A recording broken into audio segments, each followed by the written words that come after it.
you're not poor. We have in the studio with me Bernard Ucheng. Welcome, Bernard. Thank you very much. We missed you last week. I know you had a barrio somewhere in Siaya. Yes. Poleni sana. Thank you. Now, I saw something, and maybe we can touch on this before we get on that. And we've not been paid. We're not advertising anything. I have seen the money markets. First and first, I've seen money markets. Now people are enjoying even up to 16%. Yeah. This is very interesting, isn't it? Very true. Yeah. Yeah. So basically, the market, more so for the money market, I think people have realized that with the people losing a lot of money in the previous pyramid schemes, I think people are becoming a bit brighter to know where to put their money, where there's security. And money market is turning to be one of the lucrative places that majority, and also because of the liquidity, where you, when you want it within 72 hours, you can be able to access. And I think one of the product that I've even tried to test is the one for the Safaricom. Initially it was Mali, but I think there was some, initially they were investing through a brokerage firm, but now they have decided to put their own product, which is ZD, and right from your mobile phone under the Safaricom app, you can invest. You can invest right there and watch what is happening. Yeah. This is pretty interesting because it brings it very, very close home, and it might help quite a number of people invest. Yeah, and I think another thing, majority of the Kenyans have used Safaricom. Safaricom is the leader in the telecommunication. Actually, they usually joke, even if you have an Airtel line, for the purposes of M-Pesa, you need that one. Yeah, you need that line. And I think you have even seen, I think one thing that Safaricom boasts of is the numbers. Even when you talk about their product, the credit facility for Lisa, they say like in a day over 4 billion is transacted through that. 4 billion? Yes. That the way that people borrow even in the morning and by the evening they pay for. I think with that kind of history, they are riding on the same number. So now people who are investment minded, because like the ZD product, they are saying you can save a minimum of 100 bob. Oh, really? Yeah. So you can, that's really good. At least it will help people develop also a saving and investing culture. Yeah. Anyway, having said that, I have noticed an anomaly in quite a number of people whereby these individuals, probably they inherited land, they inherited property. Yes. On paper, they are supposed to be, you know, the billionaires of the country. Yeah. But they're even struggling to meet rent. They are, when it comes to cash flow, they are very low on the same. How do you ensure that this is not your story? Okay. So basically one thing we have to accept, we have two generations here. Like if you look at our parents, there's a time the generation really believed in the buying of the land and just keeping it as a plot. Where you are just talking about, I have plots of land and plots of land and all of that. But you see, the generation but the generation we have currently, as you can realize, like even if you tell a Gen Z that you work hard and the first thing you want to tell them to buy a plot, it might not be a priority to them. Of course, they are looking at the flexibility. Like when you talk about liquidity, I think when you are doing investment, one thing we need to think about, that is why we say there are three, you need to look at long term, short term, and something current. Like there's something you do today for the future. But there's something you do today for tomorrow. But there's something you do today for today. So even in the investment, when you are setting the baskets of your investment, you really need to consider that, because there are cases whereby we talk of liquidity. Like in business, they talk about the cash flow. How easily can I access my funds? And that is where we talked about like the money market, that one beautiful thing about it, at any point you want your money, you can get it. You can always get it. So at this thing of the inheritance, and it's gaining some interest. It's gaining interest. So when you talk about this issue of the land, actually, I myself, when our parents died, there is land that we were given. So it is something I've had to go through. Yes. And we had to go through a process of battle. Actually, it is just since last year we were able to get a breakthrough. Yes. But that battle where the family members want the land just to be there, and you cannot even come to an agreement, like even to do a project like farming in that land. So you realize with the time, people are realizing, instead of just buying land or being put in a situation whereby I'm always saying I'm having land, but I'm not doing anything with it, it is becoming something that is not really going to work through. Also for this generation. Yes. Because this generation wants to see things that can easily translate. It's quick, mamas. Quick money. Slamming down. Yeah. Yes. So I think we need even like, of course the challenge has been the mindset of our parents, the people like you find there are even still existing parents with large chunks of land. Yes. That even they have given some portions to their siblings. Yes. But now the utilization of those plots of land.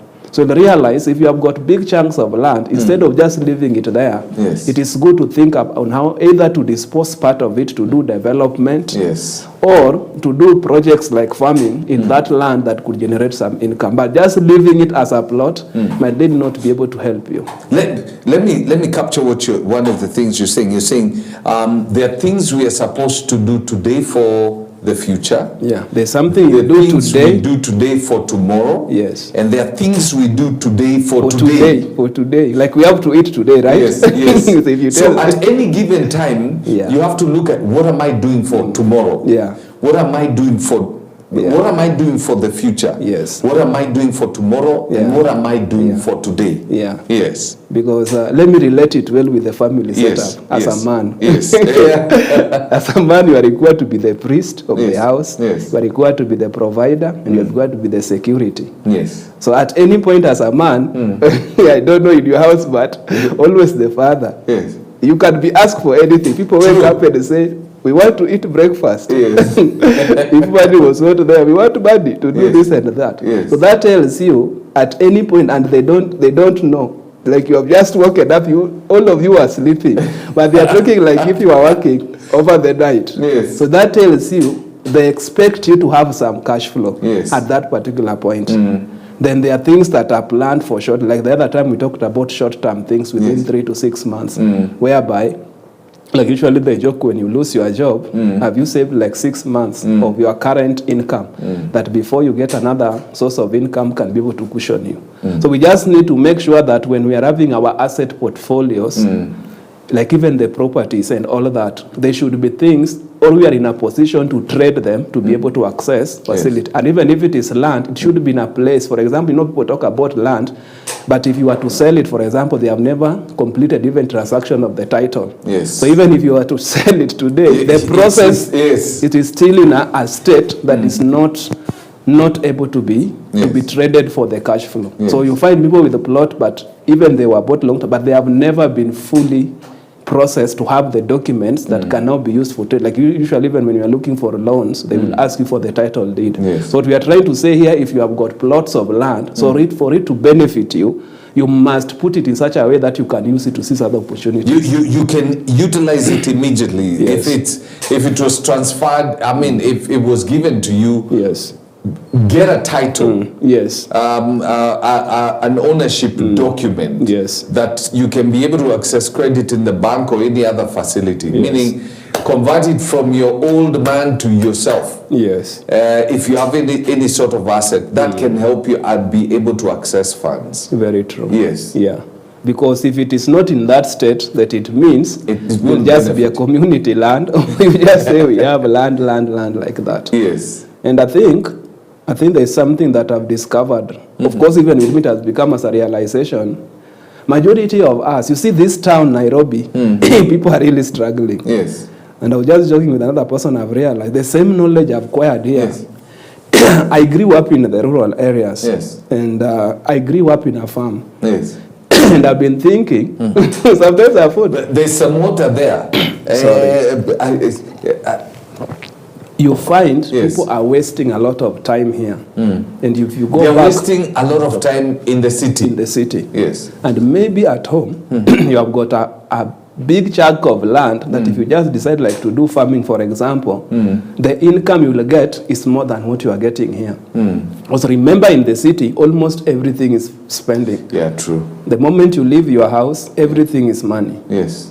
But in the village, at least, there are things you don't buy. You can just go from your hut, Yeah. and then you throw a stone, you hit a mango from a tree, and you're able to access it without buying. Yeah. So we need to change our mindset. If you have got some properties at home, even as a family, it is high time we start utilizing them. And you would have noticed, people who have realized there is a lot of movement from the urban center back to the rural, and even with the coming up of the devolution, the county government, at least there have been some development in terms of the infrastructure. Like this time I was shocked, like where we were going to Bari, that road used to be very bad, but at least when we passed this time, it has been tarmacked, and there is some good access of the inroads, like if you go to the parts of the road. So people just need to realize, use the income you are making in the city to go back like to the village and do some investments that can be able to give you more returns. And you know, at times people are discouraged by the short or the little profits that you get on a daily basis. Maybe you can address in our minds, you always want to invest in something that, you know, I invested 10,000 in this, I'm getting a profit of 5,000 shillings every day. Address that aspect of little, but at the end, you have a lot of. Okay, I think it is in the Word of God. There's a proverb that talks about money gathered little by little. The Lord makes it grow. Or then there's something about the haste. That people who think about getting things haste, become poor. So I think one thing we have to recognize, you've seen like guys even in business, like people even who do Mindy Choma. There's a time I did a study because I was wondering, I look at these guys, every day they are there and they are doing something. Then when I sat down with one, I realized in a day that guy makes a profit of 2,000 Kenya shillings. But if you look at the ordinary, the way the Mindy Choma is being done, you might not be able to realize. So one thing we need to realize. A profit of 2,000 shillings? Yes. Wow. Because like they would go to Marigiti, take 5 maize at 50 bob, which means one they are bought at 10. With you, they will sell you one Mindy right now at 30 or 40 shillings. Do the calculation. So out of the 5, he's literally making another 20 bob out of each of the maize and all of that. So it depends with the number he's able to do. So one thing we need to recognize is that it is better to earn little money on a daily basis rather than not even having it. It is something that I've had myself, because there's a time, you know, like Luos, we think big and we want big stuff and all of that. There's a time I would like get money, then I realize this money is small. So you don't do whatever you are supposed to do. Like just like you talk about the project. Sometimes you are thinking like even if I invest this money, like it is to 15,000, it will not give you the maximum returns. But what I'm now realizing, that little money added to another little, then another thing you don't know about tomorrow. Because most of that, yes, we believe in God and all of that. But also another thing, you can't just enter a future hopelessly with nothing, without any plan and without being organization and all of that. When opportunities come, usually it is for the ready people. Like if somebody calls you today and they say there's a tender, they need to supply 1,000 notebooks. You know, there are two things about it.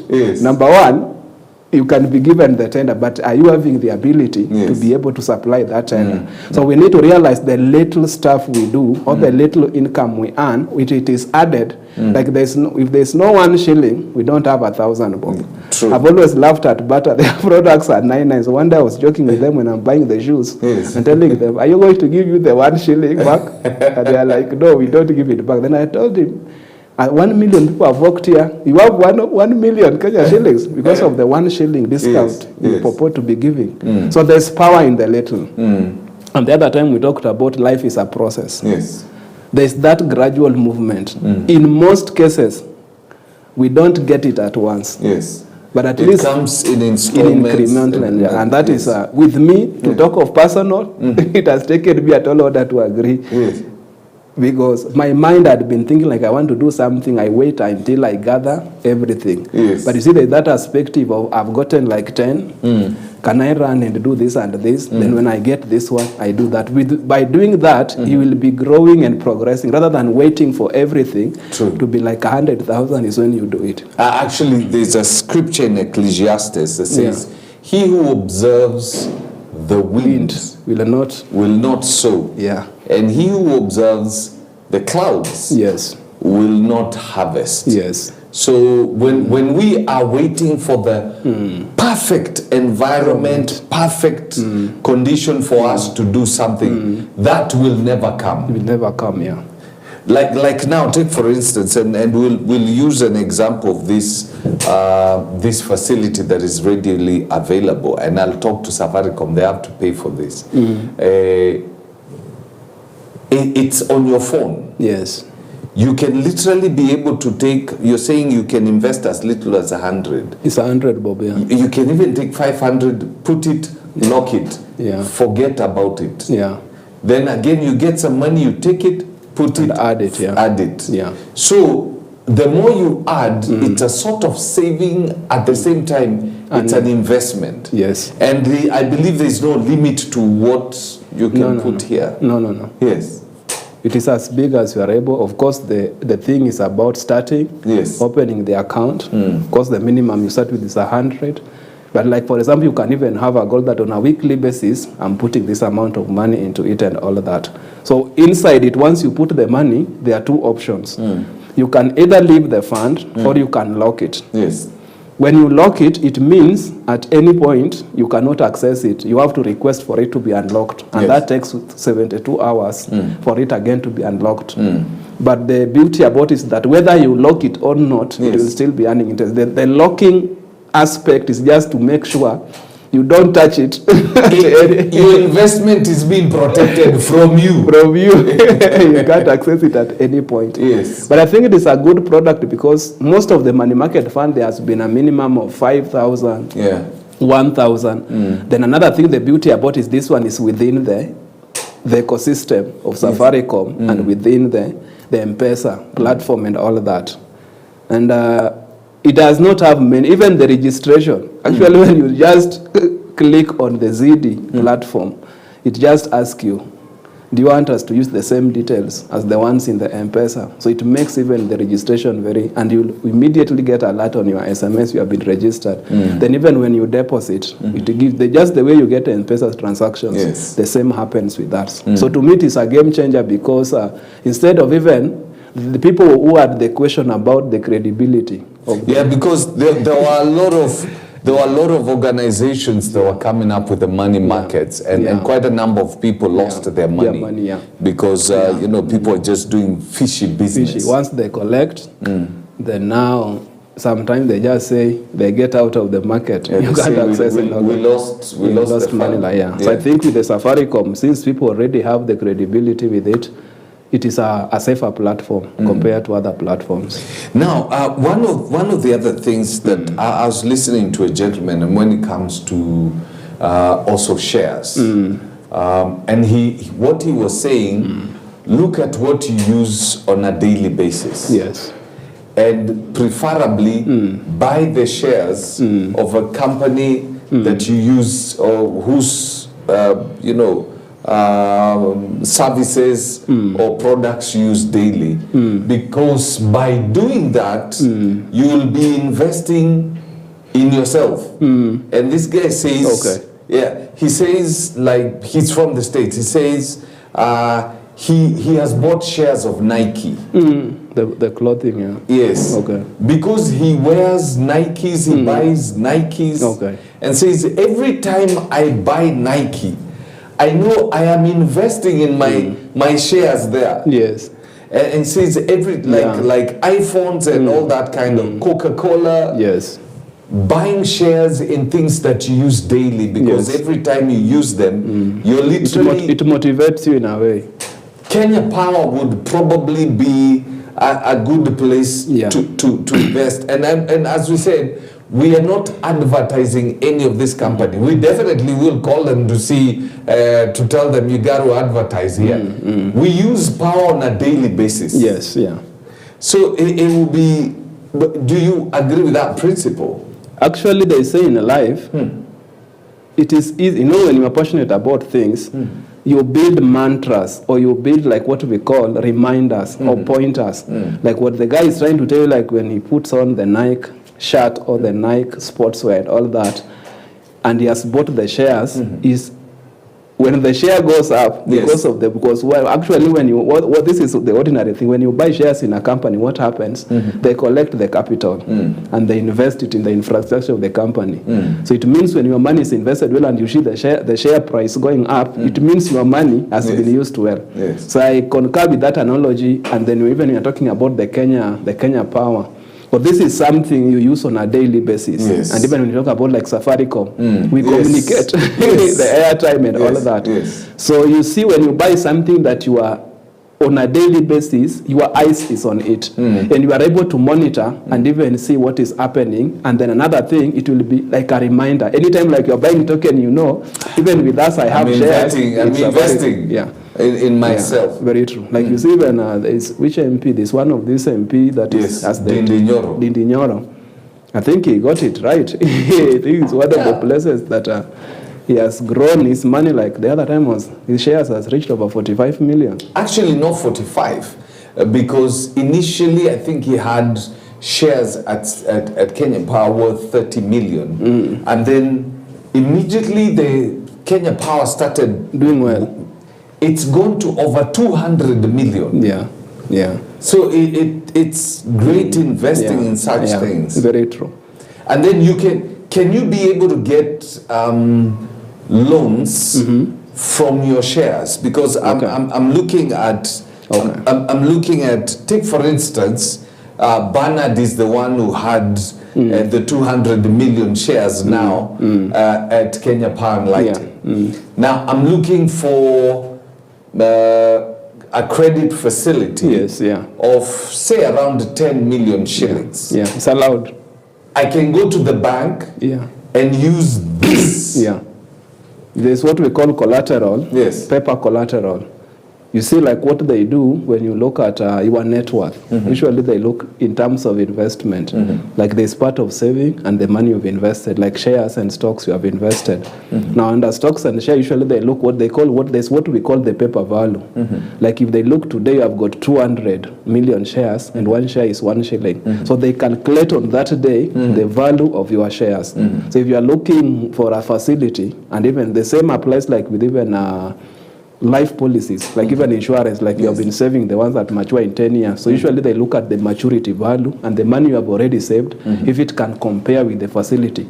But usually it is an arrangement now between you and now the where you have invested. They can request them to authenticate that you are having some investment with them that can qualify for the facility you are looking for.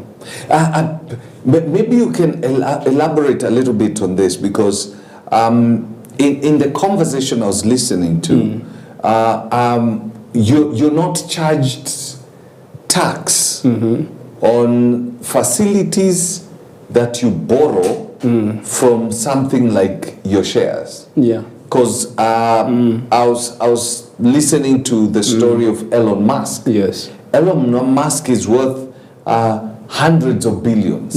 You know, ideally in the thinking of people, man, you would think that he has billions in his account. No. He doesn't have them. He lives out of taking credit out of his shares.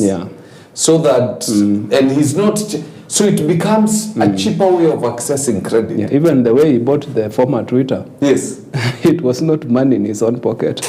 What he did was to talk with his financiers based now on the assets he has on them. Like when you look at Tesla, for example, the share capital of Tesla alone, where people, the public have invested. When you look at the SpaceX thing, the one that goes to the space and all that. So what we are talking about here is that they are assets when you put your money into, you become bankable. And you can access credit easily. And another thing, like the question you're asking about the tax, there are investment that when you invest in, there's what we call there's usually what we call withholding. And there's what we call tax relief, like even life policy and shares. Usually there's a certificate, like the profit you make, you are given a relief. So like when you are filing your taxes, like now during this year, that relief helps you to reduce the amount of tax you pay to the government. Okay. Yeah. So it is a facility that you can use. But the fact that you have these instruments, like another word they use is the instruments, investment instruments that can now be traded with other opportunities. So like now Elon Musk, one thing he has made sure that he has assets that are continually bringing money into his pocket or into the company. So if he says he wants like 10 billion, people look at the cash flows, which are the derivatives, where will this money come from and all that. Because even when you go to the bank, usually when you want money, the big question is, how will you pay? Yes. So, but now if you have got like businesses, you have got investment, like even in property, like real estate, for example, you have got rentals that every month are bringing in like the income. So the question will be, how much do you want and what are your payment terms? Yes. Because already they can see you've deployed your assets in different segments that are income generating. Yeah. So it is good it is good to have in your place things that are generating income and are well balanced.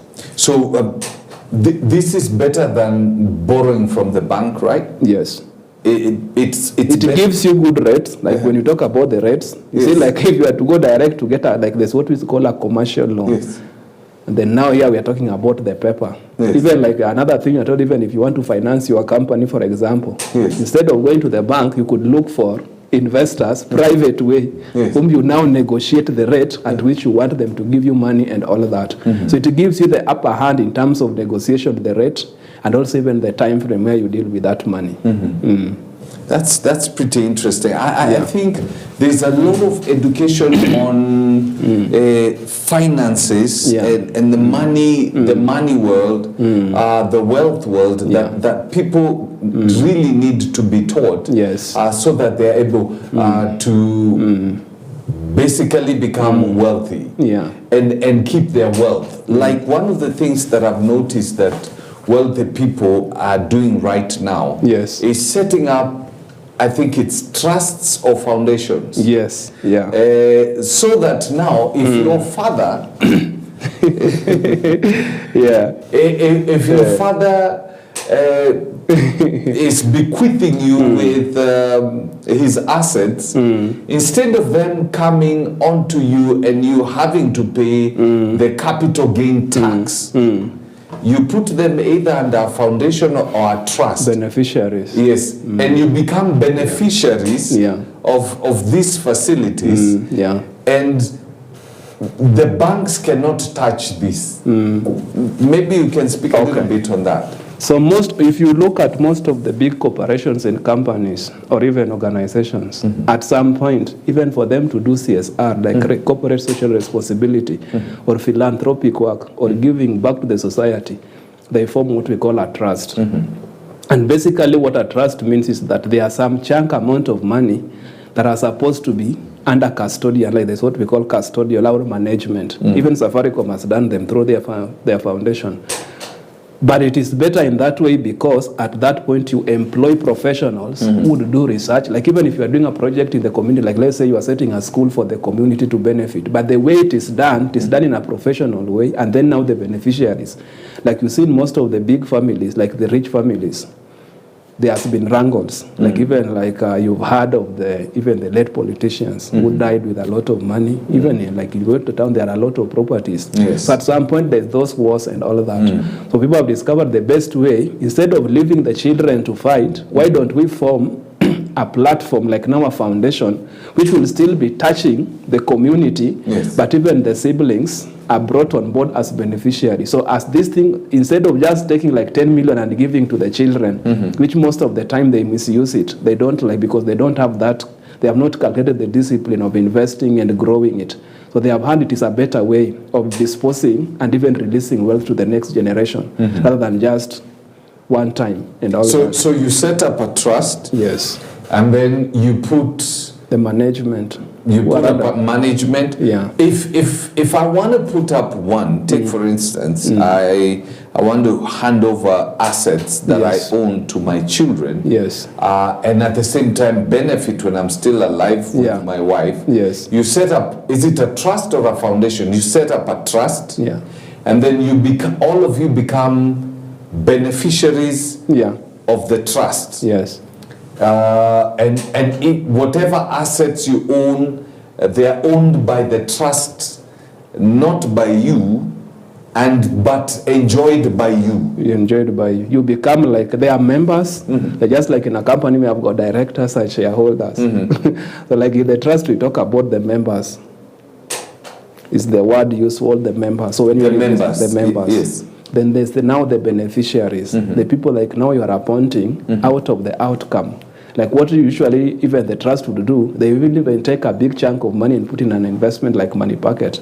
Like I know of a former circle owned by most of the policemen, which one they do, they like collected over 400 million from the members, but now they will even go to a bank even in a fixed deposit. You know, if you have got little money, it doesn't make sense, but if you have got even the 6% for the fixed deposit, if you have got a big chunk of money, it is the results can be seen and all that. So what happens with the trust and all that, they are allowed to do invest. Yes, they do non-profit activities, but also they are allowed to seize opportunities where they can put some of their resources where it will grow, and the returns they get is used for the same work of the community, but still benefiting the members.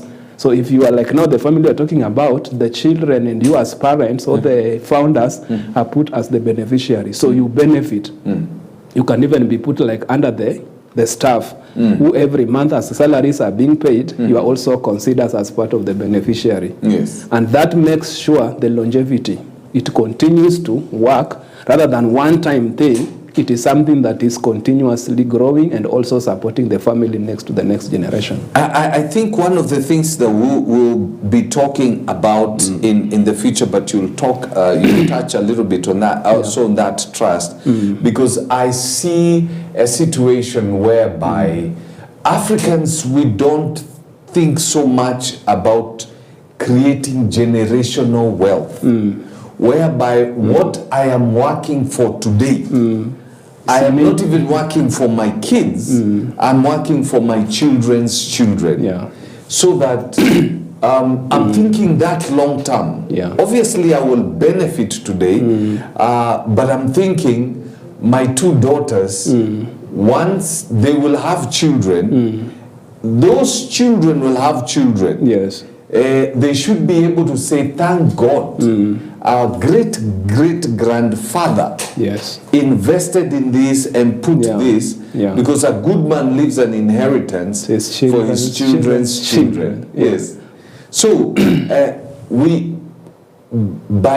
think it's a culture mindset, setup or school of thought where we don't think that far. Amwindi will thinks about generational wealth. That's why he'll take their children to school, train them, then bring them to the business, train them in the business, then unleash them after they've gone through the entire system. But we want to take our children to school, we take them to the best schools, then we want them to be employed by somebody else. We are not training them in the business that we are doing. So if one day you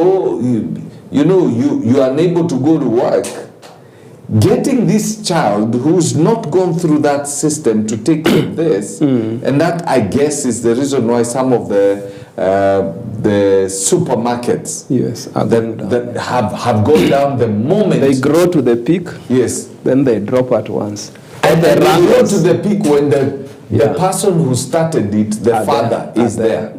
Moment is gone. So I think the challenge we've had, I think as you said, is the mindset. And I think I mentioned it the other time. It's like we are always starting from zero. We are always like, look, it's something I've seen in our own generation, in my own family and all of that. Like you are never having a stepping stone. Or somebody's not saying the baton, I've reached here like a relay, I'll take it to the next level. And that is where like the Wahindis, have really taken us. I think we need to have that mindset, and it is in the Word of God. I think it is our pastor, Reverend Felix, who was preaching and said, if you are only thinking of your stomach, if you are only thinking, I need to work, like as a child of God, you need to come to that level. You are not only thinking about your stomach, like I'm working, my food, my house, and all that. Then, you know, most of the time when we pray, God give me an abundance, there should be surplus that you can be able to meet the needs of other people. And I think when we talk about wealth, it should become more real that the wealth that you are creating is to last for the generation. And the Bible talks about your children's children. Yes. So I think in Africa we have failed, but we need to learn that we need to rewrite the script. So whatever you are building, be it a business or whatever investments you are doing, number one, leave even the assets. There's two things about wealth. There's what you leave inside, like your children. The inheritance. Yes. So there's what you leave inside them. Like the knowledge, the disciplines, the habits, like the saving. We talk about the saving culture, like you're told in Kenya, the saving culture is still very low. They're talking about 10 to 20% and all that. So you see, to inculcate that culture. So one thing, like as the parents, we need to make sure that in our generation, because the reason why you are seeing when these people, even a rich man leaves his wealth, like even a business for a child to manage, it goes down, because the inside it, the values, that value system the father espoused, has not like been how to make it, the discipline. You know, there's one thing to make, but there's the retaining and run the building it, because usually the problem is not making. Can you make it and make it? And that is why when they define a champion, like when you talk about games, a champion is somebody, anytime you see them appear, like Usain Bolt, anytime you see that guy on that line, we talk about a champion because he has won that thing many times. True. So it is about them knowing, I am winning. So the same thing with the wealth, we need to inculcate those attributes. Because if you just leave the money and not teaching them how this money was created. They will waste it. How, like the other time we talk about, you need to know how to make, how. So teaching the people, so that even, because if you teach them, even if you don't leave the money, they will make that money by themselves and all that. But then the generation, and that is where now the generational thing comes, where you are saying, I'm building this business, even when I go, the people, my family can take it. I've equipped them and given them capacity to take it to the next level. And that is why you will see the Wahindis, even when the child, they're talking about, they are taken to very high-end schools.